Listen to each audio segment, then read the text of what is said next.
Me llamo Héctor Almanza. Tengo 65 años y soy jubilado de Ferrocarriles Nacionales. Trabajé 38 años tendiendo vías, reparando locomotoras y supervisando estaciones desde Guadalajara hasta la frontera norte. Conozco el hierro, conozco el acero, conozco el peso de las cosas que no se doblan. Pero hay algo que nunca aprendí a reconocer, y es cuando la traición viene de tu propia sangre. Estoy aquí para contarles cómo casi pierdo la vida a manos de alguien a quien le di todo, absolutamente todo, y cómo una sola persona tuvo el valor de ver lo que yo me negaba a ver. Pero antes de continuar con la historia, por favor haz clic en el botón de me gusta, suscríbete al canal y comenta desde dónde estás viendo. Tu ayuda es muy importante. Vivo en una casa modesta en la colonia Jardines del Bosque. No es lujosa, pero es mía. La compré con mis propias manos, con años de trabajo honesto, madrugadas frías y turnos dobles. Tiene 3 recámaras, un patio trasero donde tengo mis plantas de chile y tomate, y una cochera donde guardo mi camioneta Ford del 94. Esa camioneta ha sido mi compañera fiel por más de 20 años. La conozco mejor que a muchas personas. Tengo 2 hijos. Mariela, mi hija, tiene 32 años. Es contadora en una empresa mediana del centro de la ciudad. Vive sola en un departamento cerca de la Plaza del Sol, pero viene a visitarme cada domingo sin falta. Es callada, observadora, de esas personas que escuchan más de lo que hablan. Cuando era niña, siempre fue así. Mientras su hermano corría y gritaba, ella se sentaba en un rincón a observar todo con esos ojos grandes que tiene. Yo solía bromear diciéndole que iba a ser detective. No sabía cuánta razón tenía. Mi hijo Rodrigo tiene 35 años. Es el mayor. Y aquí es donde empieza todo lo que les voy a contar. Rodrigo siempre fue diferente a su hermana. Desde pequeño quería las cosas rápido, sin esfuerzo. Cuando los otros niños ahorraban sus domingos para comprarse algo, él encontraba la manera de conseguir lo que quería sin esperar. A veces me daba orgullo. Pensaba que era listo, que sabía negociar. Ahora entiendo que lo que yo veía como astucia era otra cosa muy distinta. Su madre nos abandonó cuando Mariela tenía 4 años y Rodrigo 7. Se fue con un hombre que conoció en una fiesta, un tipo que vendía coches usados en León. No volvimos a saber de ella por años. Cuando finalmente apareció, los niños ya eran adolescentes y no quisieron verla. Yo tampoco insistí. Esa ausencia me marcó de una forma que no supe manejar. Me sentía culpable, como si yo hubiera fallado en algo. Entonces hice lo que hacen muchos padres en mi situación. Compensé. Compensé con regalos, con permisos, con dinero. Y el que más recibió fue Rodrigo, porque era el mayor, porque lloraba más fuerte, porque sabía exactamente qué decir para que yo abriera la cartera. Mariela nunca pidió nada. Estudiaba, sacaba buenas calificaciones, conseguía sus propios trabajos de medio tiempo. Yo la veía tan fuerte, tan independiente, que asumí que no me necesitaba tanto. Gran error. La necesidad no siempre se muestra con gritos. Con los años, Rodrigo se convirtió en un hombre que siempre buscaba el camino corto. Tuvo varios negocios que fracasaron, todos por la misma razón. Quería ganar mucho sin trabajar proporcionalmente. Una taquería que cerró a los 6 meses. Un puesto de accesorios para celulares que nunca despegó. Una supuesta importadora de ropa que resultó ser pura mercancía pirata. Cada vez que algo fallaba, venía a mí. Papá, necesito un préstamo.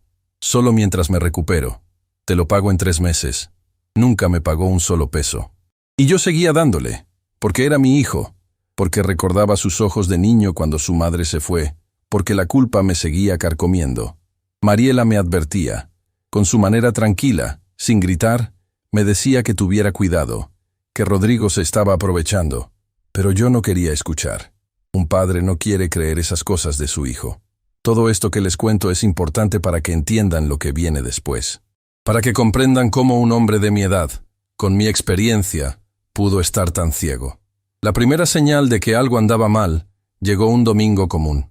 Mariela había venido a comer como siempre. Preparé unos tacos de bistec con la carne que compré en el mercado de San Juan de Dios. Estábamos sentados en la mesa de la cocina, platicando de cosas sin importancia, cuando escuché el motor de un coche estacionándose afuera. Era Rodrigo. Entró sin tocar, como siempre hacía. Llevaba una camisa cara que no le había visto antes y unos lentes de sol que se notaban nuevos. Me saludó con ese abrazo rápido que me daba últimamente, ese que parece que tiene prisa por terminarse. Me di cuenta inmediatamente de que algo lo traía inquieto. Se sentó con nosotros, pero no comió nada. Miraba su teléfono cada 30 segundos. Mariela lo observaba en silencio, sin decir nada, pero yo conocía esa mirada. Era la misma que ponía de niña cuando sabía que su hermano iba a hacer alguna travesura. Después de un rato incómodo de conversación forzada, Rodrigo finalmente dijo lo que había venido a decir. Me explicó que había encontrado una oportunidad de negocio increíble. Un amigo suyo estaba vendiendo un terreno en Puerto Vallarta, justo en una zona donde iban a construir un nuevo desarrollo turístico. Si compraban ahora, en 2 años el valor se triplicaría. Pero necesitaba actuar rápido porque había otros interesados. Yo le pregunté cuánto necesitaba. Rodrigo respondió que no era un préstamo lo que necesitaba.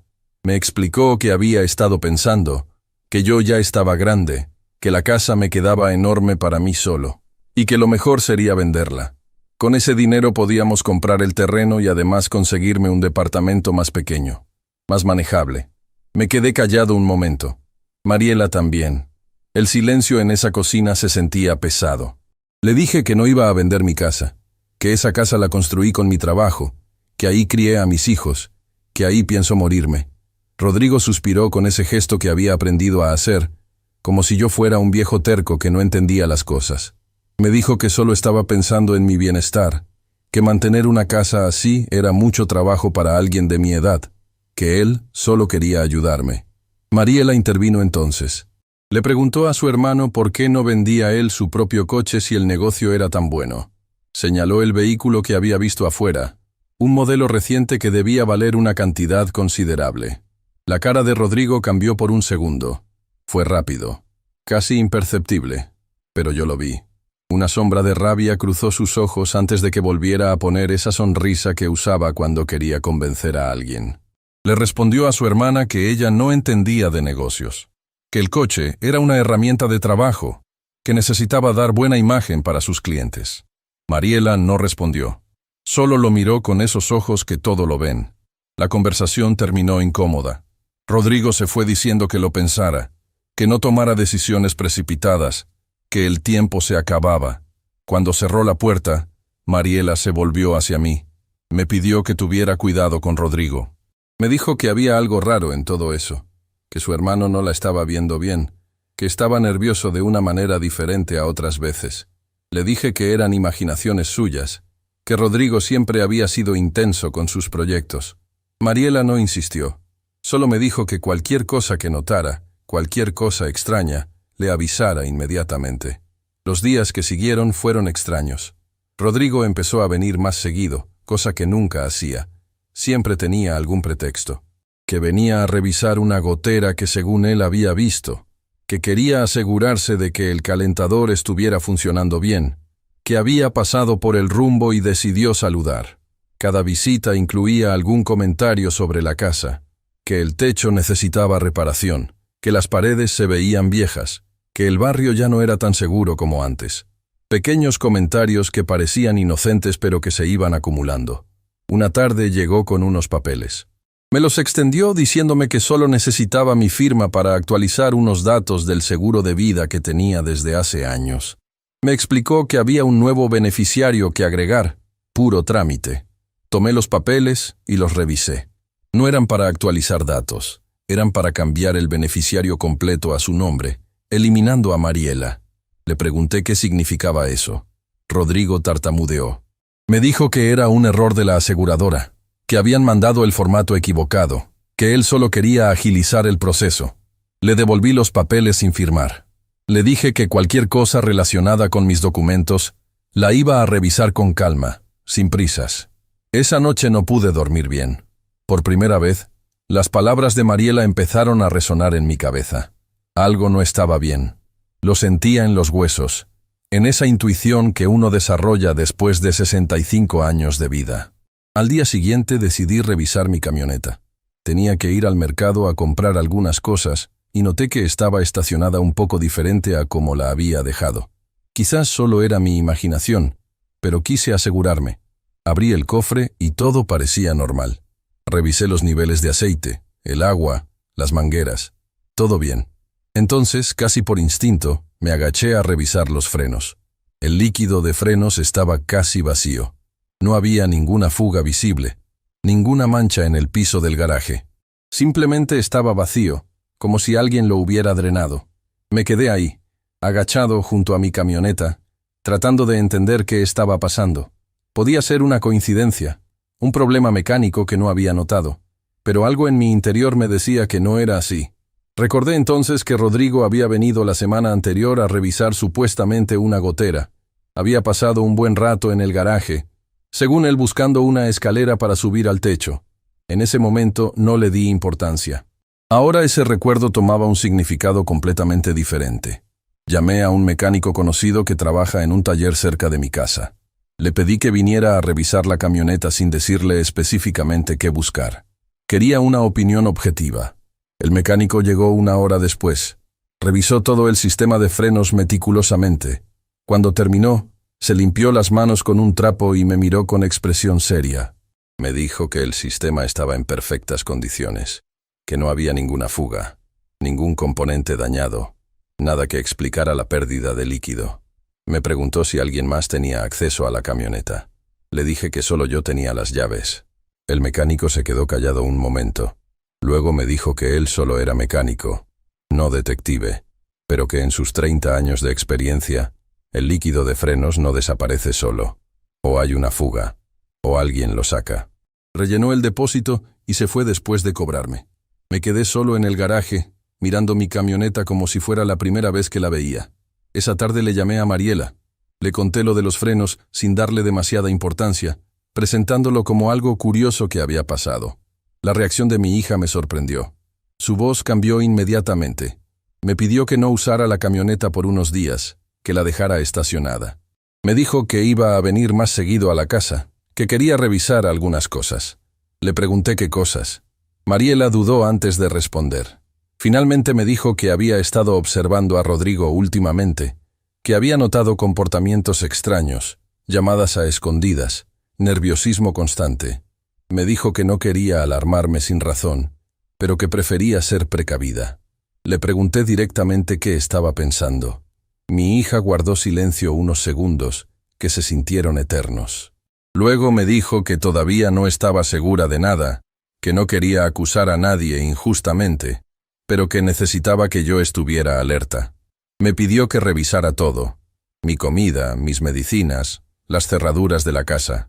Me dijo que cualquier cosa fuera de lo normal, por pequeña que pareciera, se la contara inmediatamente. Colgué el teléfono con un nudo en el estómago.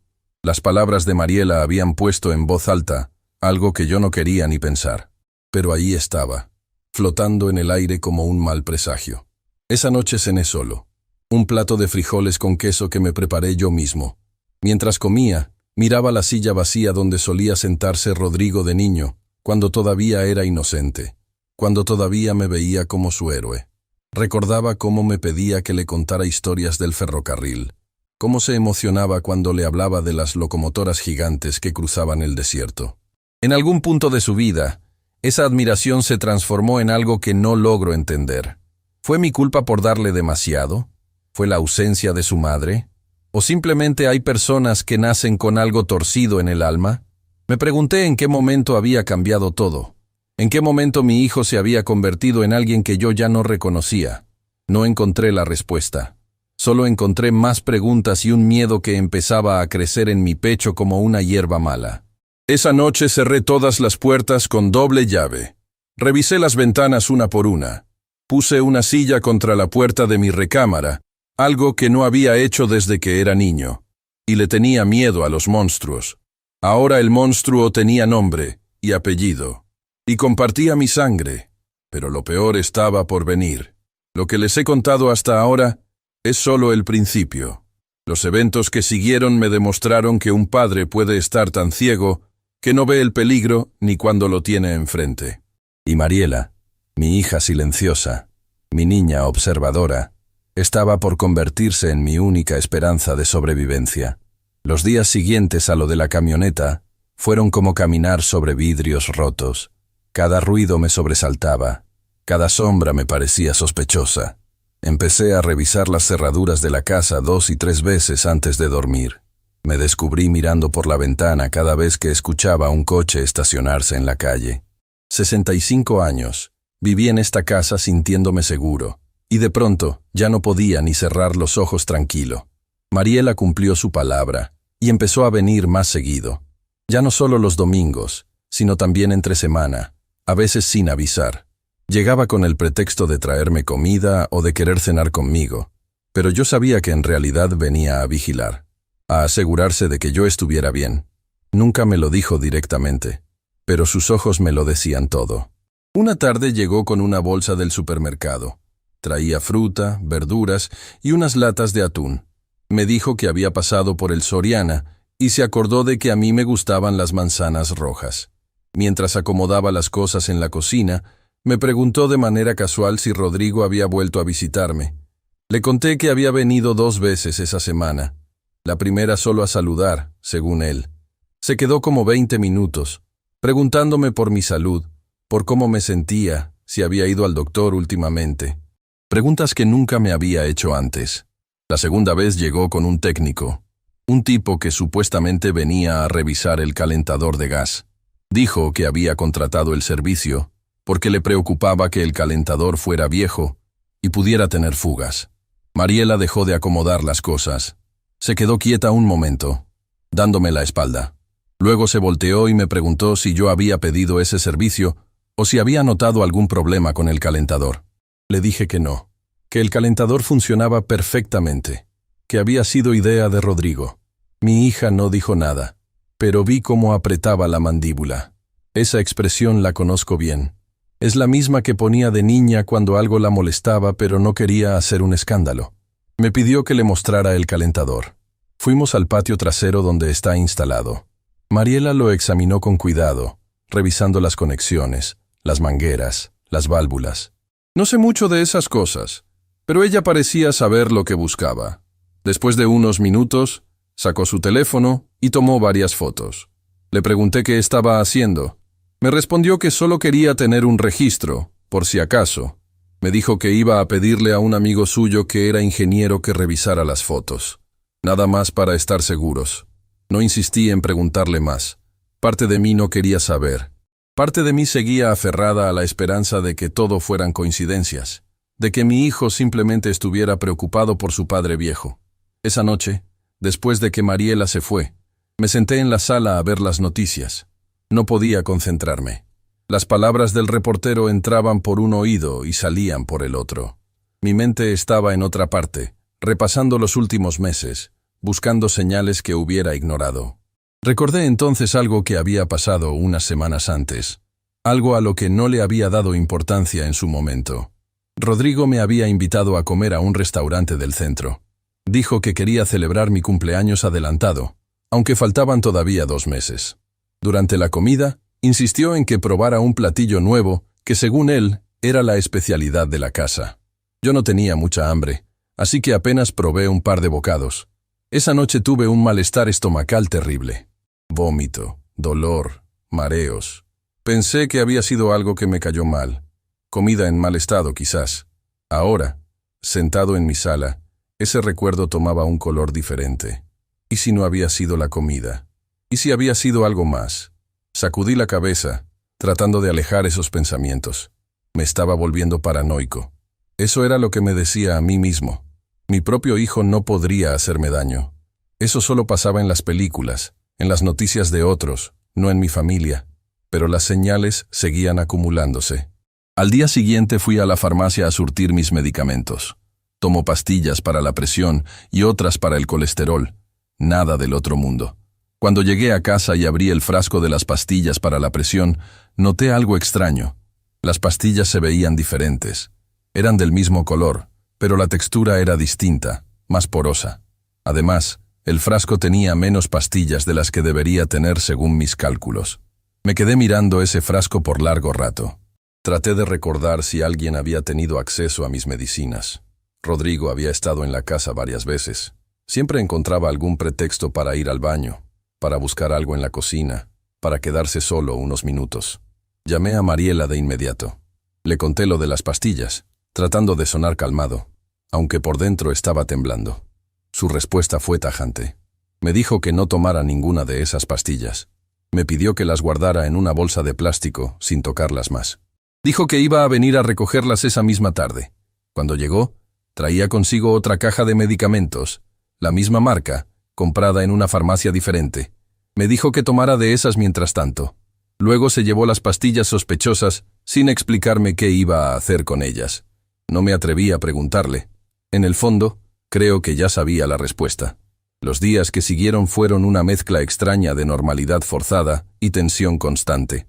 Trataba de seguir con mi rutina. Regar mis plantas, leer el periódico, ver mis programas de televisión, pero todo se sentía diferente. Era como si estuviera actuando en una obra de teatro, pretendiendo que mi vida seguía igual cuando sabía perfectamente que algo oscuro se estaba gestando. Rodrigo seguía viniendo a visitarme. Sus visitas se habían vuelto más frecuentes, casi obsesivas. Siempre traía algún regalo, pan dulce, fruta, a veces comida preparada de algún restaurante. Insistía en que comiera delante de él, en que probara lo que traía. Yo empecé a inventar excusas, que ya había comido, que el doctor me tenía a dieta, que no tenía hambre. Noté que mi rechazo lo frustraba. Trataba de disimularlo, pero yo veía cómo apretaba los puños, cómo su sonrisa se volvía forzada. Cada vez que me negaba a comer algo que él traía, sus ojos se oscurecían por un segundo antes de recuperar la compostura. Un sábado, llegó más temprano de lo habitual. Eran como las 9 de la mañana. Dijo que había pasado por una panadería muy buena y me traía unas conchas recién hechas. Las puso sobre la mesa de la cocina y se sentó a platicar mientras yo preparaba café. Me preguntó cómo me había sentido últimamente, si había tenido algún malestar, algún mareo, algo fuera de lo normal. Le respondí que estaba bien, que me sentía mejor que nunca. Vi la decepción cruzar su rostro por un instante. Fue rápido, pero lo vi. No era la reacción de un hijo preocupado.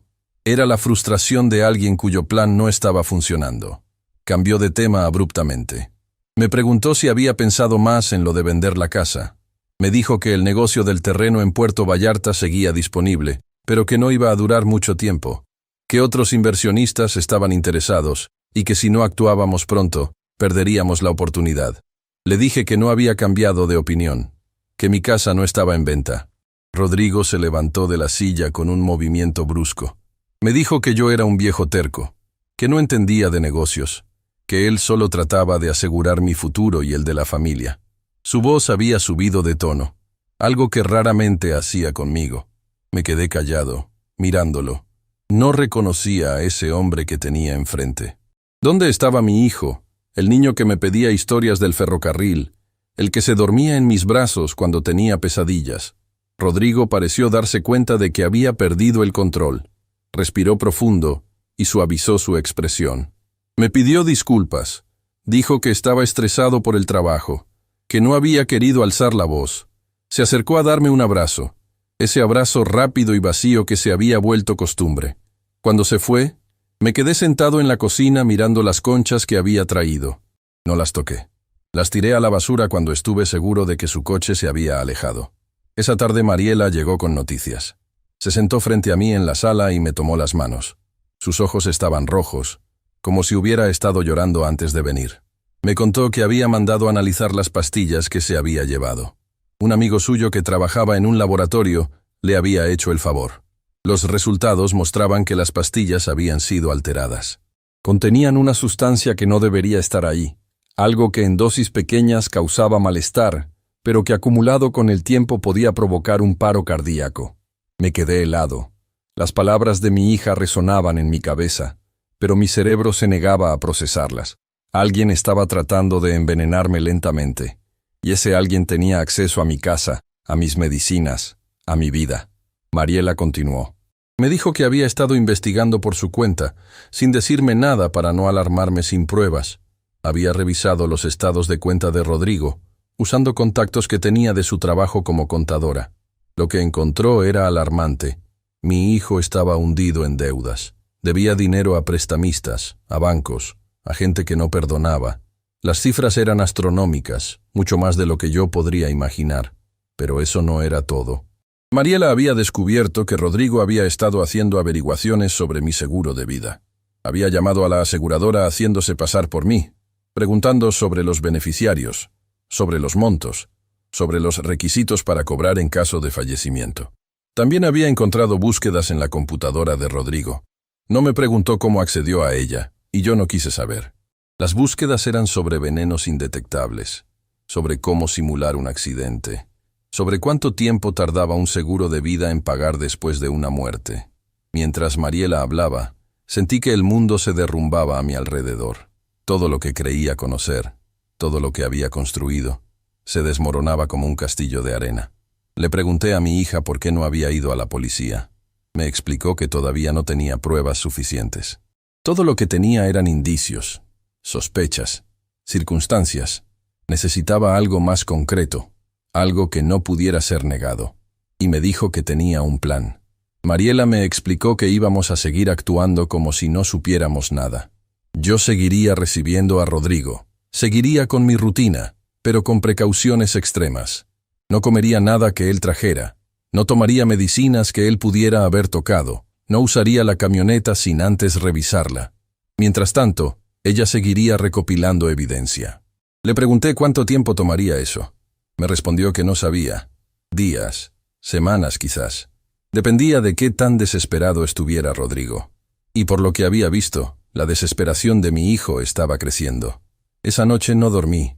Me quedé sentado en la oscuridad de mi recámara, pensando en mi vida, en mis decisiones, en todo lo que había hecho mal. ¿En qué momento fallé como padre? ¿Fue cuando compensé la ausencia de su madre con dinero? ¿Fue cuando le perdoné cada error, cada mentira, cada abuso de confianza? Las respuestas no llegaban. Solo el silencio de la noche y el peso de una verdad que me aplastaba el pecho. Durante las semanas siguientes, viví una doble vida. Por fuera, era el mismo Héctor de siempre. El jubilado tranquilo que regaba sus plantas y veía telenovelas. Por dentro, estaba alerta cada segundo, midiendo cada palabra, analizando cada gesto de mi hijo. Rodrigo venía casi todos los días. Sus excusas para visitarme se volvían cada vez más rebuscadas. Que había visto una oferta de televisores y quería mi opinión. Que un amigo le había dado boletos para el estadio y quería invitarme. Que simplemente pasaba por el rumbo. Cada visita incluía algún intento de que yo comiera algo. Un taco de un puesto callejero. Un café de una tienda nueva. Fruta que había comprado en el mercado. Yo rechazaba todo con pretextos cada vez más elaborados. También noté que revisaba cosas en la casa cuando pensaba que yo no lo veía. Lo sorprendí una vez en mi recámara, revisando mi buró. Me dijo que buscaba una foto vieja que quería ver. Otra vez lo encontré en el baño, mirando el botiquín donde guardo mis medicinas. Mariela me había dado instrucciones estrictas. Guardar las medicinas reales en otro lugar, fuera de la casa. Poner pastillas falsas en los frascos originales. Vitaminas comunes que se parecían a mis medicamentos. Si Rodrigo las alteraba, tendríamos prueba de sus intenciones. Una noche, Rodrigo llegó con una botella de tequila. Dijo que quería celebrar conmigo, aunque no había nada que celebrar. Insistió en que tomáramos unos tragos juntos, como en los viejos tiempos. Le dije que el doctor me había prohibido el alcohol por mis medicamentos. Vi su mandíbula tensarse. Me dijo que un trago no hacía daño a nadie, que me estaba volviendo demasiado aprensivo con mi salud. Sirvió 2 vasos y empujó uno hacia mí. Yo no lo toqué. Le dije que prefería un vaso de agua. Rodrigo tomó ambos vasos él solo, con tragos rápidos y nerviosos. Mientras bebía, su teléfono sonó varias veces. Se alejó a contestar, hablando en voz baja. Alcancé a escuchar fragmentos de la conversación. Algo sobre plazos, sobre tiempo que se acababa, sobre conseguir el dinero como fuera. Cuando colgó, su cara estaba pálida. Me miró con una expresión que nunca olvidaré.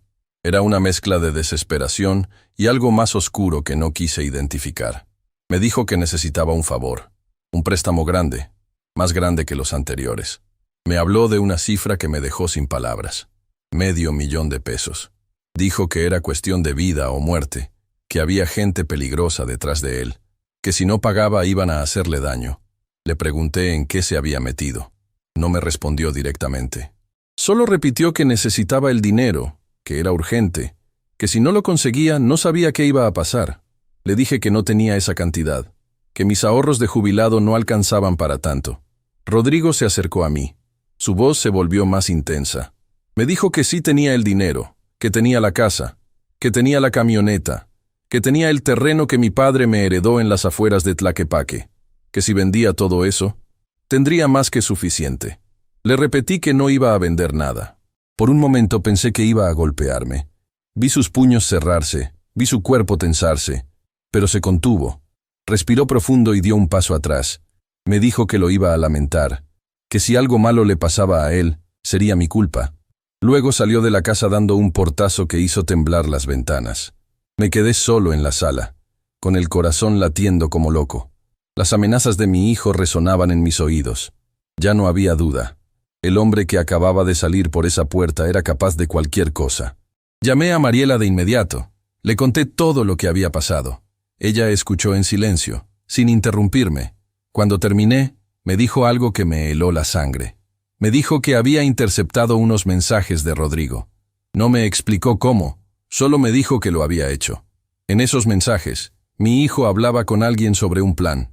Mencionaba una cena familiar, mencionaba que iba a ser pronto, mencionaba que después de eso, todos los problemas se resolverían. Le pregunté qué significaba eso. Mariela guardó silencio unos segundos. Luego me dijo que Rodrigo estaba planeando algo para la próxima reunión familiar. Algo definitivo.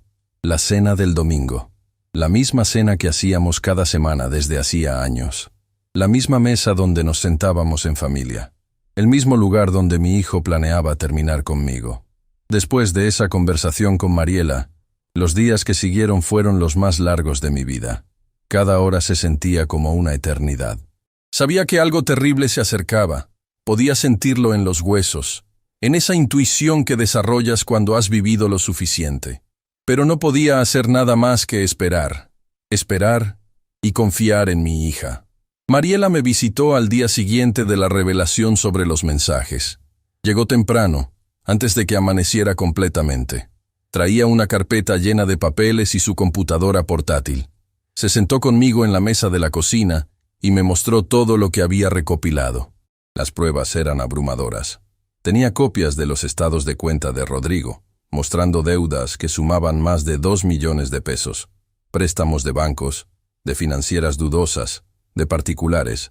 Había también registros de llamadas a números que Mariela había rastreado.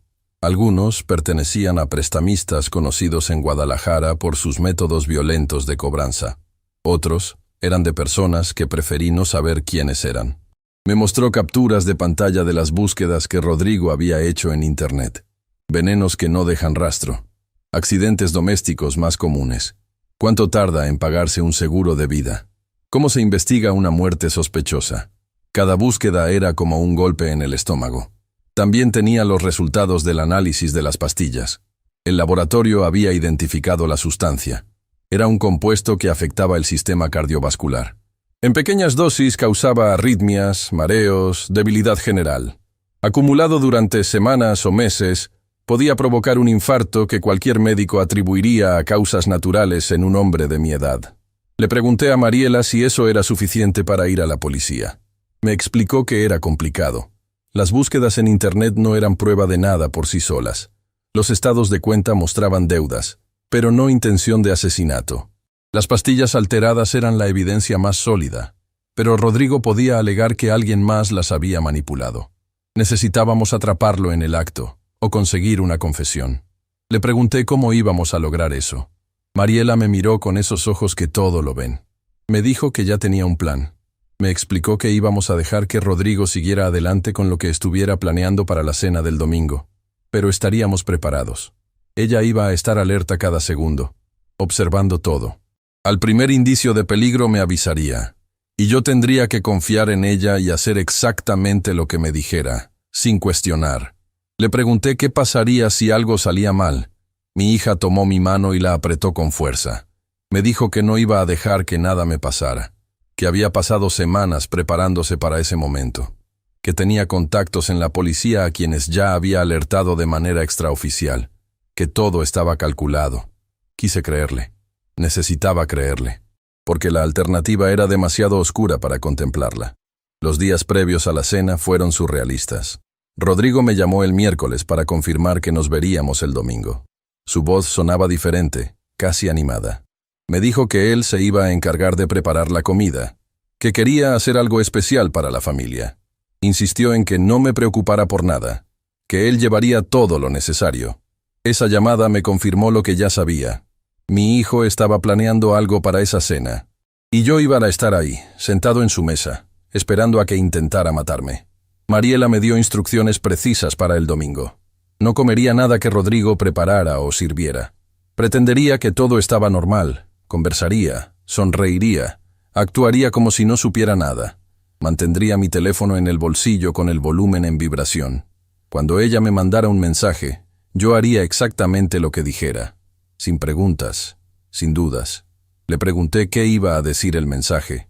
Me respondió que no lo sabía todavía. Dependería de lo que pasara, pero que confiara en ella, que cuando llegara el momento, yo iba a saber qué hacer. El sábado por la noche no pude dormir. Me quedé acostado en la oscuridad, mirando el techo, pensando en todo lo que había vivido. 65 años de memorias pasaron por mi mente como una película vieja. Mi infancia en el rancho de mi abuelo, mis primeros años en el ferrocarril, el día que conocí a la madre de mis hijos, el nacimiento de Rodrigo, ese bebé que sostenía en mis brazos sin saber en qué se convertiría, el nacimiento de Mariela, tan pequeña y tan perfecta, los años buenos, cuando éramos una familia, antes de que todo se derrumbara. Me pregunté si había algún momento en el que pude haber cambiado las cosas, alguna decisión diferente, alguna palabra que no dije o que dije de más, pero las respuestas no llegaban, solo el silencio de la noche y el peso del arrepentimiento. El domingo amaneció gris. Me levanté temprano, aunque no había dormido casi nada. Me bañé, me afeité con cuidado, me puse una camisa limpia. Quería verme normal, tranquilo, como cualquier otro domingo, aunque por dentro estaba temblando. Mariela llegó a mi casa a las 11 de la mañana. Íbamos a ir juntos a la casa de Rodrigo. Mi hijo vivía en un departamento en la colonia Providencia, un lugar que había rentado cuando su situación económica parecía mejor. Ahora sabía que ese departamento estaba pagado con dinero prestado, otro eslabón en la cadena de deudas que lo estaba ahorcando. En el coche, Mariela me repitió las instrucciones una vez más. Mantener la calma, no comer nada, estar pendiente del teléfono, seguir sus indicaciones al pie de la letra.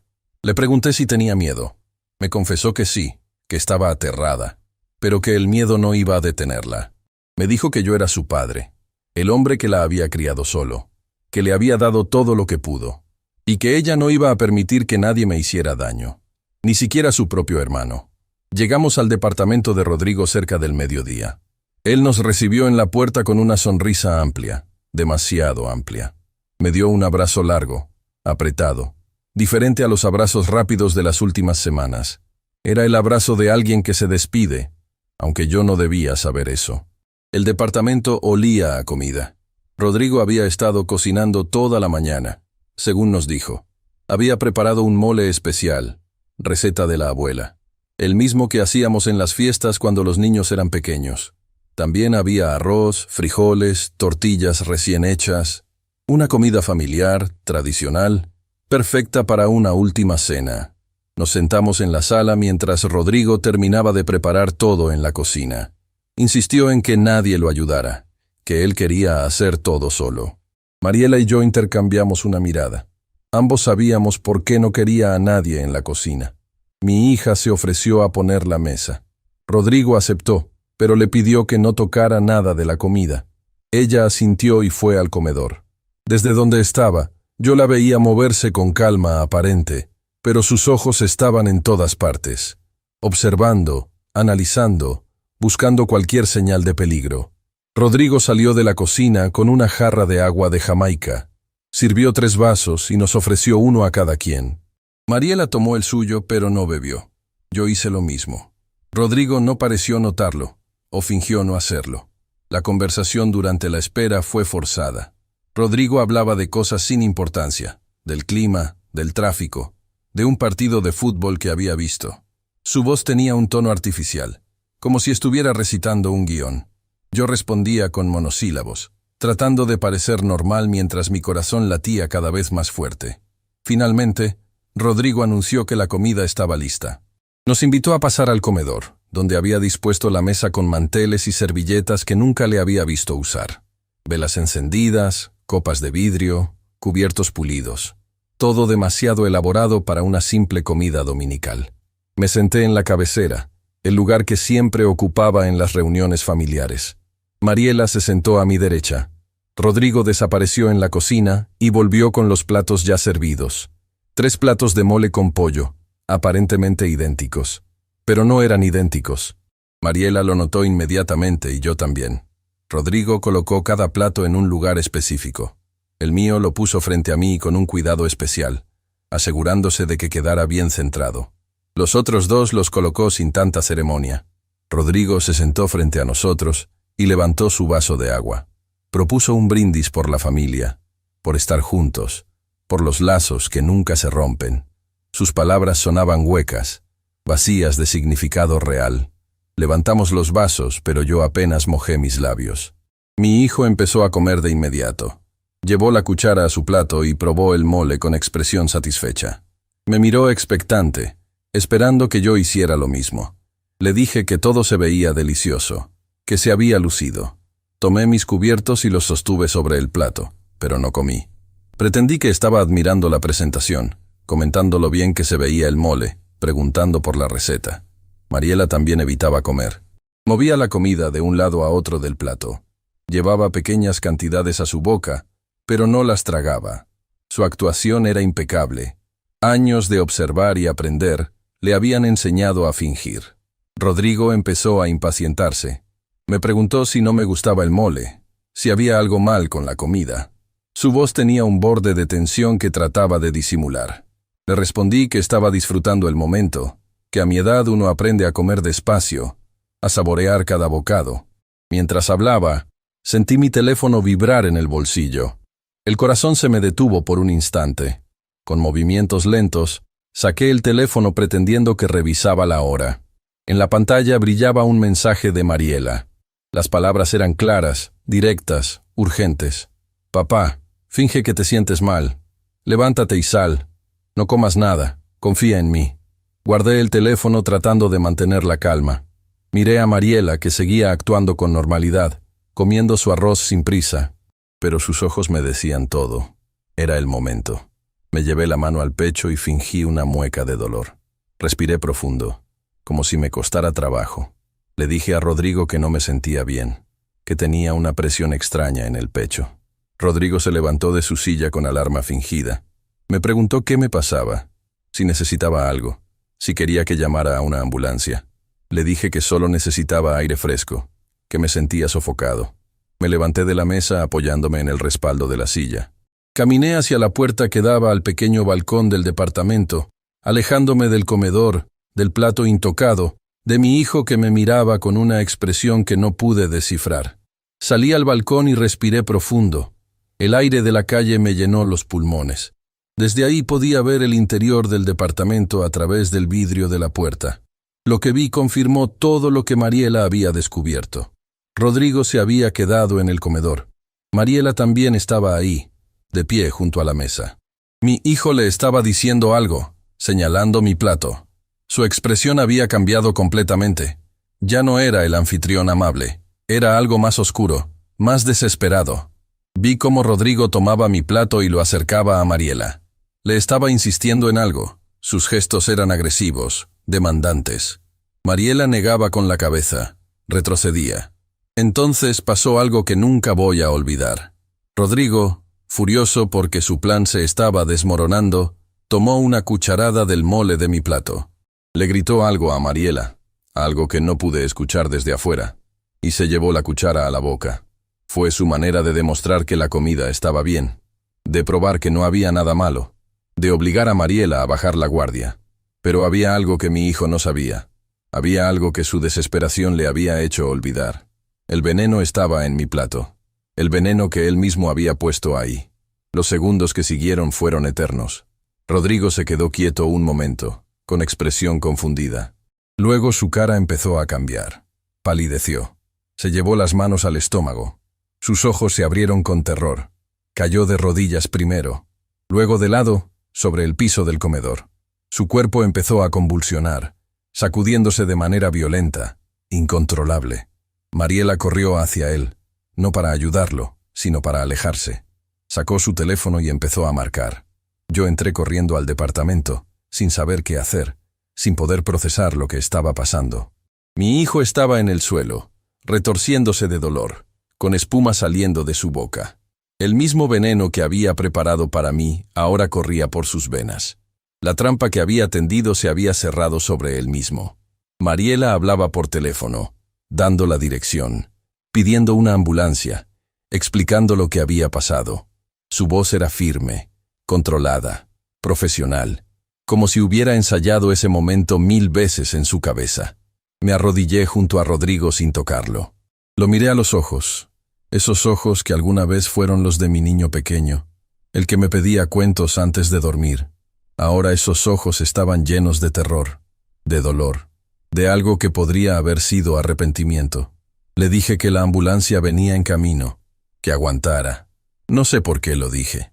Después de todo lo que había hecho, después de todo lo que había planeado, una parte de mí todavía quería salvarlo, porque era mi hijo.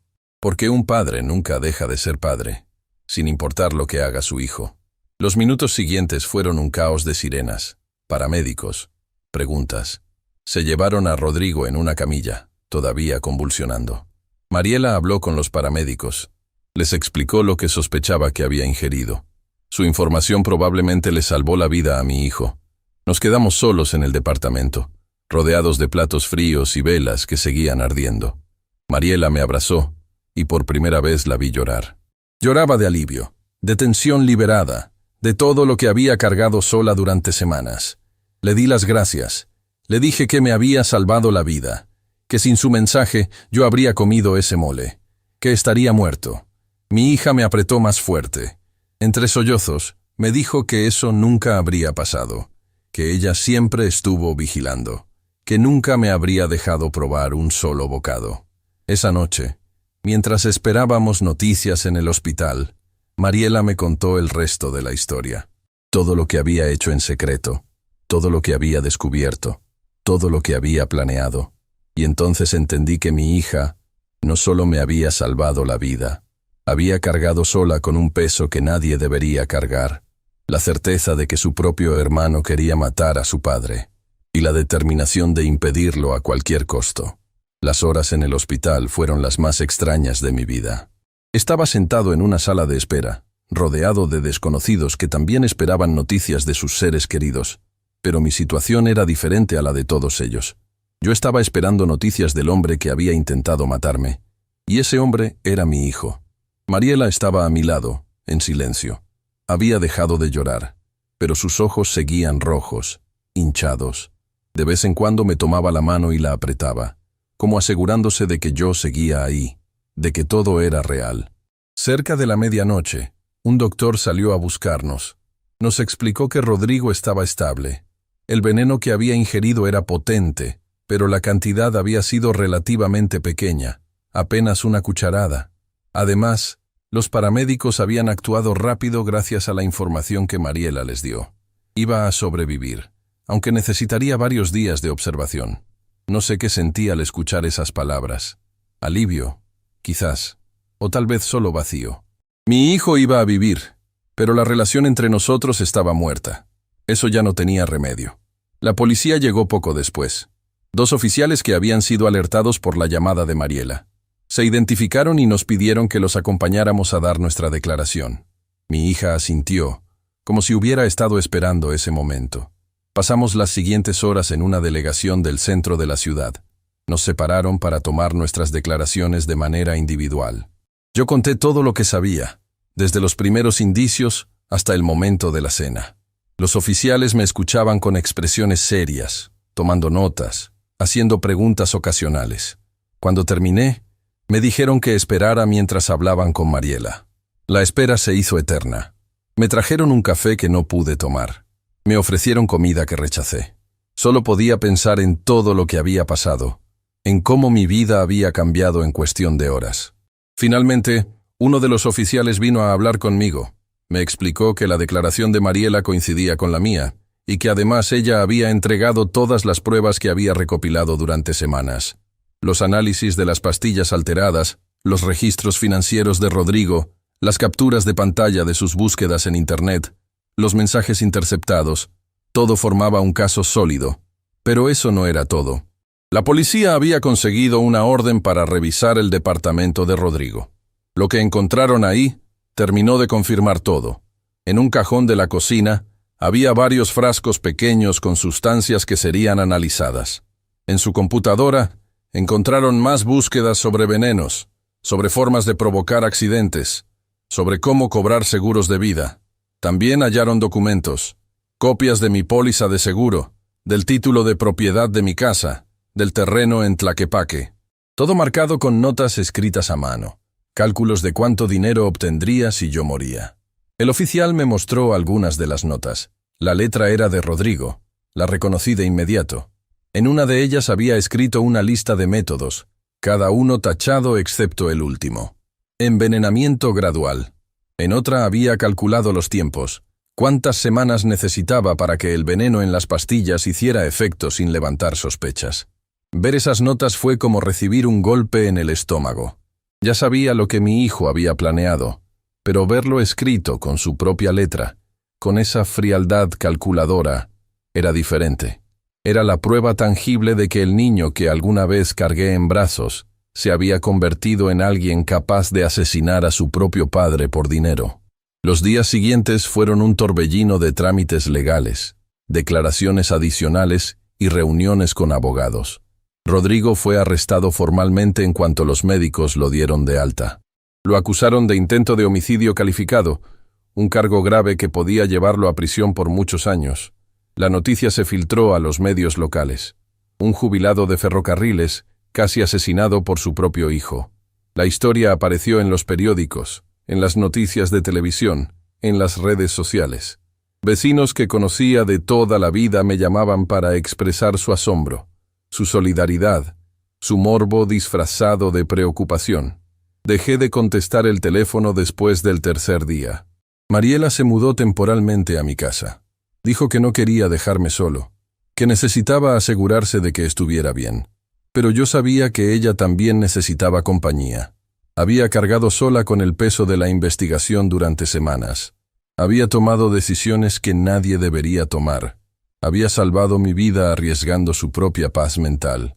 Ahora que todo había terminado, el agotamiento finalmente la alcanzaba. Una semana después del incidente, la policía nos citó para informarnos sobre el avance del caso. Rodrigo había confesado. No le quedaba otra opción. Las pruebas eran abrumadoras. Pero los detalles de su confesión fueron más dolorosos de lo que esperaba.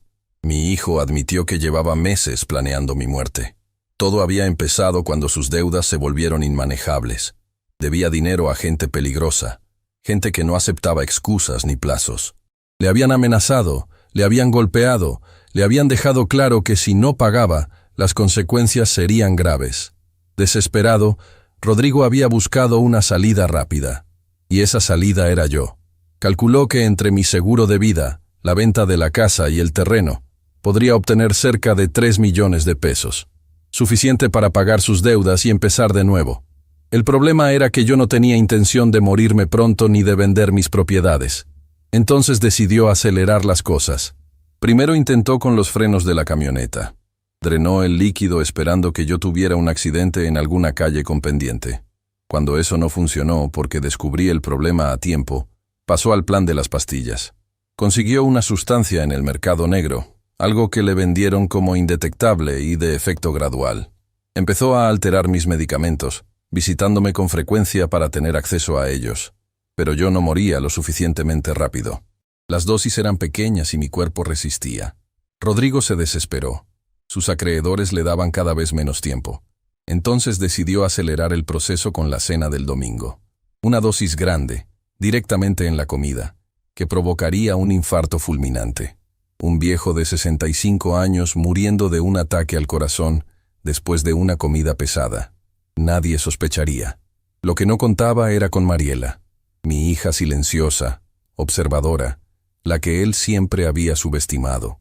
Ella había notado cada señal, cada inconsistencia, cada mentira, y cuando él pensó que tenía todo bajo control, ella ya estaba 3 pasos adelante. El fiscal del caso me citó para hablar sobre el proceso judicial. Me explicó que con las pruebas que teníamos y la confesión de Rodrigo, el caso era prácticamente seguro. Mi hijo enfrentaba una condena de entre 15 y 25 años de prisión. El proceso tomaría varios meses. Habría audiencias, testimonios, todo el procedimiento legal. Me preguntó si estaba dispuesto a testificar contra mi propio hijo. Esa pregunta me persiguió durante días. Testificar significaba sentarme frente a un juez, frente a Rodrigo, frente a desconocidos, y contar en detalle cómo mi hijo había intentado matarme. Significaba revivir cada momento, cada traición, cada dolor. Significaba exponer a mi familia ante el mundo, pero también significaba justicia. Significaba que Rodrigo pagaría por lo que hizo. Significaba que otros padres quizás estarían más alertas, que otras familias quizás reconocerían las señales antes de que fuera demasiado tarde. Hablé con Mariela sobre mi dilema. Ella me escuchó sin interrumpir, como siempre hacía. Cuando terminé, me dijo algo que me sorprendió. Me dijo que la decisión era mía, que ella me apoyaría sin importar lo que eligiera, pero me pidió que pensara en una cosa, en lo que el proceso le haría a nuestra familia, a nuestra paz, a nuestra capacidad de seguir adelante. Me dijo que Rodrigo ya estaba destruido, que la prisión lo esperaba de cualquier manera, que las pruebas hablaban por sí solas. Me preguntó si valía la pena arrastrarnos a nosotros también por el lodo de un juicio largo y público. Entendí lo que mi hija me estaba diciendo.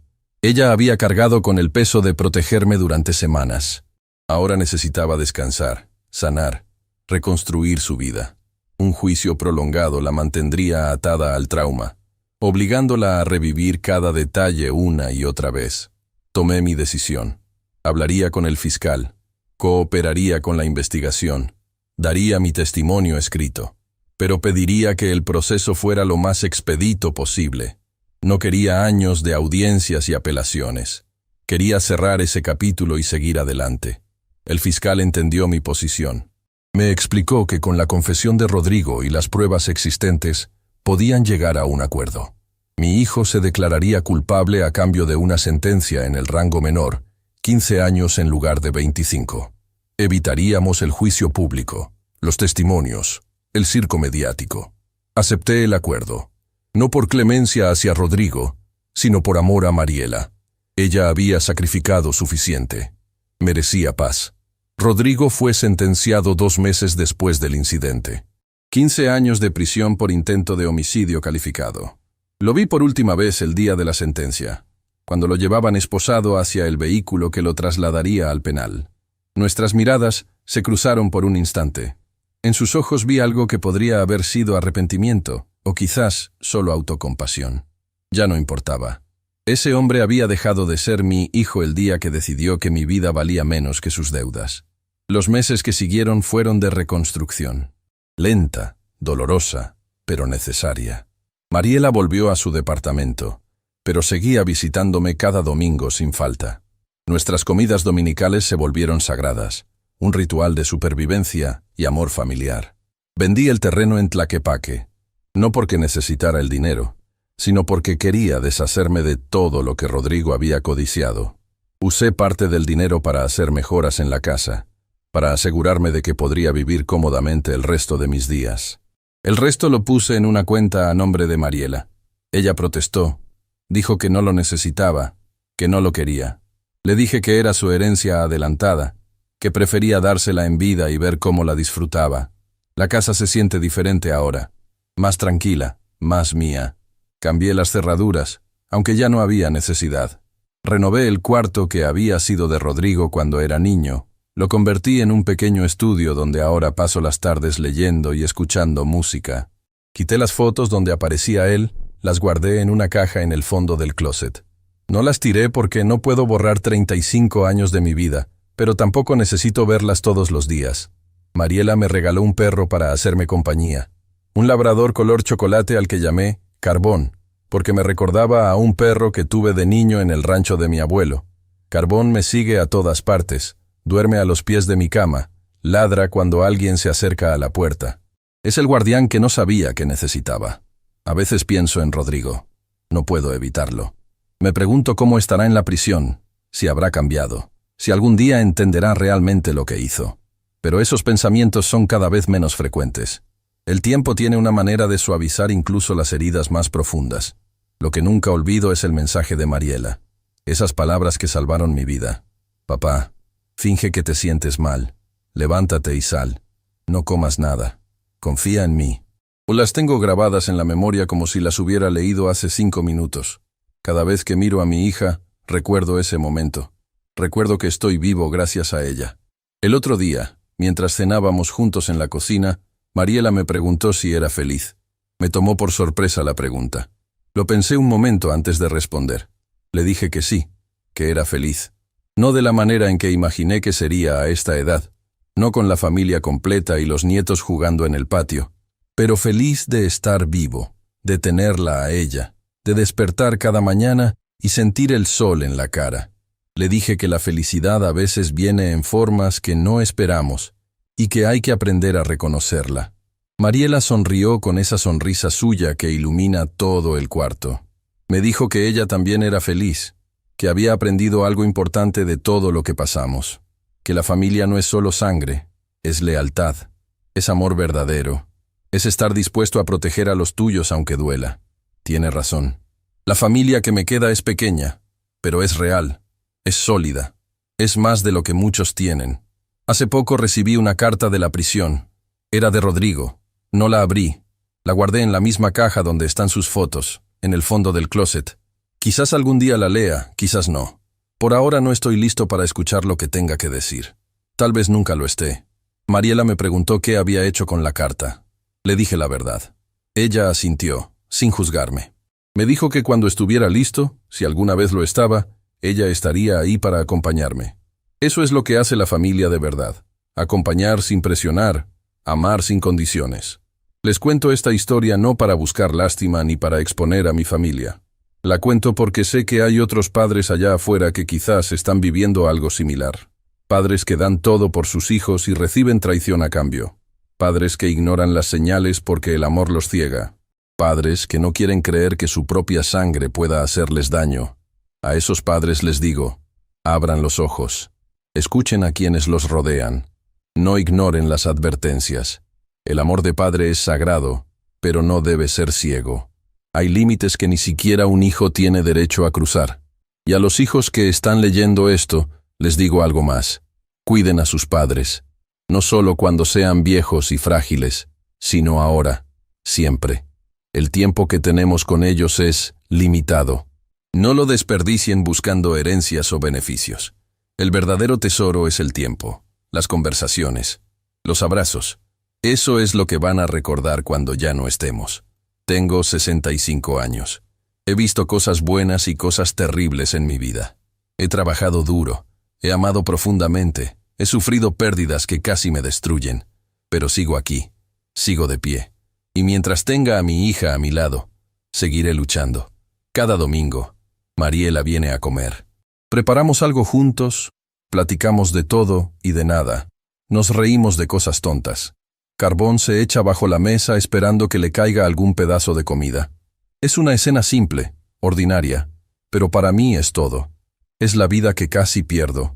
La vida que mi hija me devolvió con un mensaje de texto y un valor que yo nunca tuve. Si algo he aprendido de todo esto, es que el amor verdadero no se mide en palabras bonitas, ni en regalos caros. Se mide en actos, en estar presente cuando importa, en proteger a los tuyos aunque te cueste todo. Mariela nunca me falló, ni una sola vez en su vida, y yo voy a pasar el resto de mis días tratando de merecer ese amor.